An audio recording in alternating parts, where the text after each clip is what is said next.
కథ ఏదైనా కథలో ఒకరు ఎంట్రీతో కథ మొత్తం మారిపోతుంది. అయితే ఒక ఇద్దరి ప్రాణ స్నేహితుల మధ్య ఒక యువతి ఎంట్రీ ఇచ్చింది. ఆ ప్రాణ స్నేహితులు కాస్త ఇప్పుడు బద్ధ శత్రువులుగా మారిపోయి విచ్చలవిడిగా కార్లతో ఒకరిపై ఒకరు దాడి చేసుకున్నారంటే ఆశ్చర్యపోవాల్సిన అవసరం లేదు.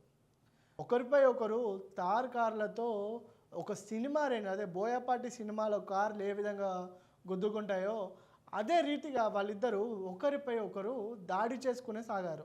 అయితే భయాందోళనకు గురైన స్థానికులు ఈ ఘటనను నోటీస్ చేసి పోలీస్కి అయితే కంప్లైంట్ ఇచ్చారు.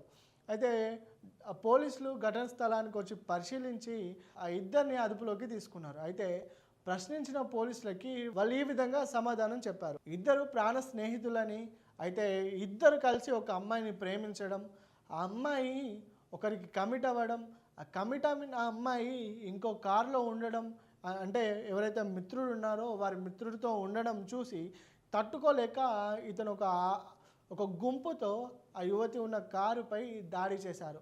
అయితే ఒకరిపై ఒకరు ఒక సినిమా రేంజ్లో ఒకరిపై ఒకరు కార్లతో దూసుకెళ్లారు. అయితే రీసెంట్గానే మనం చూస్తూనే ఉన్నాం. నైట్ అయితే బైక్ రేసింగ్లు ఈ విధంగా ఆకతాయిలు కొన్ని అల్లరి పనులు రోడ్లపైన చేస్తూనే ఉంటారు.